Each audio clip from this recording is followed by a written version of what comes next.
इस क्वेश्चन को सॉल्व करने के लिए हम स्पीड, डिस्टेंस, टाइम उसका फॉर्मूला यूज़ करेंगे। ये क्वेश्चन क्या कहता है, an aeroplane leaves an airport and flies due north at a speed of 1000 kilometre per our. देखो ये होता है नॉर्थ, साउथ, ईस्ट, वेस्ट, तो ये चार डायरेक्शंस ऐसे होती हैं, ठीक है, तो आपस में ये परपेंडिकुलरली ऐसे अलाइंड होती हैं, ठीक है। अब वो कह रहा है कि ये मान लो अगर यहाँ पे एयरपोर्ट है तो एयरपोर्ट से नॉर्थ साइड की तरफ एक एरोप्लेन गया है और उसकी स्पीड क्या है 1000 किलोमीटर पर आवर। तो इस तरफ को एक एरोप्लेन गया है, उसकी स्पीड है 1000 किलोमीटर पर आवर, ठीक है। At the same time another aeroplane leaves the same airport, तो सेम टाइम पे उसी एयरपोर्ट से एक और एरोप्लेन टेक ऑफ किया है और किधर को गया है वो, एंड फ्लाइज ड्यू वेस्ट, तो वो वेस्ट साइड की तरफ चला गया है at speed of 1200 kilometre per hour. तो इधर जाने वाला जो एरोप्लेन है वो 1200 किलोमीटर पर आवर की स्पीड पे गया है, ठीक है। तो एक एरोप्लेन इस तरफ को चला गया और एक एरोप्लेन इस तरफ को चला गया सेम एयरपोर्ट से, ठीक है।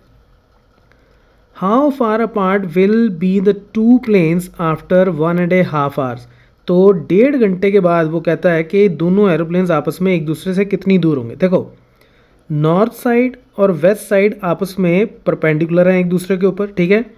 तो एक एरोप्लेन मान लो यहाँ से चलता चलता यहाँ पहुँच गया और दूसरा एरोप्लेन मान लो यहाँ से चलता चलता कहीं यहाँ पे पहुँच गया, तो इसका मतलब हमें ये और ये जो डिस्टेंस है, हमें ये डिस्टेंस निकालना है कि ये डिस्टेंस कितना है, ठीक है। तो सीधी सी बात है, पहले मैं ये डिस्टेंस निकाल लेता हूँ कि ये एरोप्लेन कितनी दूर पहुँच गया है, और फिर उसके बाद मैं ये वाला डिस्टेंस निकाल लेता हूँ कि ये एरोप्लेन कितनी दूर पहुँच गया है, और उसके लिए स्पीड, डिस्टेंस, टाइम वो वाले फार्मूला लगाऊंगा और उसके बाद पाइथागोरस थ्योरम से ये जो दोनों के बीच का डिस्टेंस है ये निकालूंगा, ठीक है। तो सबसे पहले हम मान लेते हैं इस प्लेन को मान लेते हैं प्लेन ए और इसको मान लेते हैं प्लेन बी, ठीक है। तो हमें क्या गिवन है, स्पीड ऑफ प्लेन ए वो है 1000 किलोमीटर पर आवर।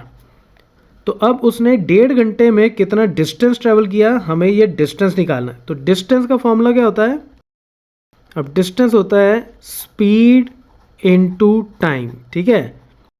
तो जितनी स्पीड से वो जा रहा है उसको टाइम से मल्टीप्लाई करेंगे तो टोटल डिस्टेंस आ जाएगा। और स्पीड इसकी कितनी है, स्पीड है इसकी 1000 किलोमीटर पर आवर, तो ये भी आर में है और टाइम भी आर्स में है, तो हमें कुछ चेंज करने की ज़रूरत नहीं है, टाइम को सीधा ही 1.5, ठीक है।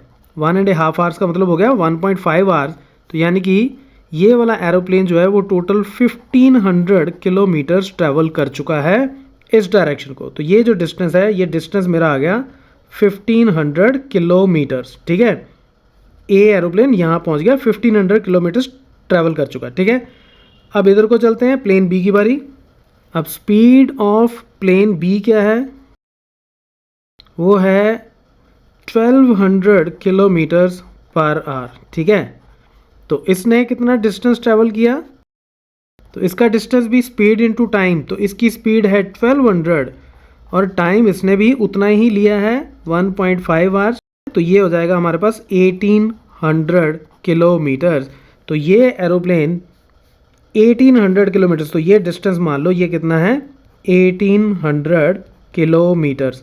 तो ये डिस्टेंस आ गया मेरे पास, इसको P मान लेता हूँ मैं, इसको Q और इसको R, ठीक है। तो PQR ये मेरे पास अब एक राइट एंगल ट्रायंगल आ गई, और अब मुझे RQ या QR बोल दो, इसका डिस्टेंस निकालना है। और now triangle PQR is a right angle triangle, तो इसका मतलब क्या हो गया कि QR square is equal to PQ square plus PR square because of Pythagoras theorem. यहाँ मैंने A B C इसलिए नहीं यूज़ किया क्योंकि प्लेन को मैंने A और B बोल दिया था तो कन्फ्यूजन ना हो, तो इसलिए यहाँ पे मैंने वर्सेस PQR ले लिए, ठीक है।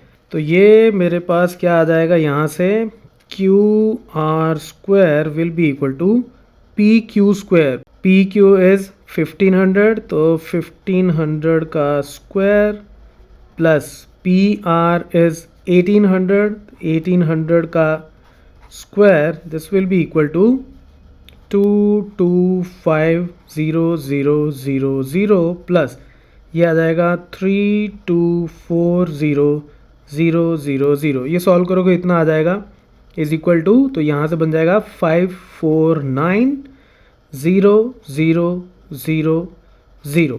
तो ये आ गया क्यू आर स्क्वायर, और क्यू आर कितना हो जाएगा, इसका स्क्वायर रूट. ठीक है, 549,1,2,3,4. अब देखो इसको स्क्वायर रूट को सॉल्व करने का आसान तरीका क्या होता है कि जो ये 0,0,0,0 ये बेसिकली क्या है, इसको अगर ध्यान से देखो तो ये है 549 मल्टीप्लाइड बाय 10,000.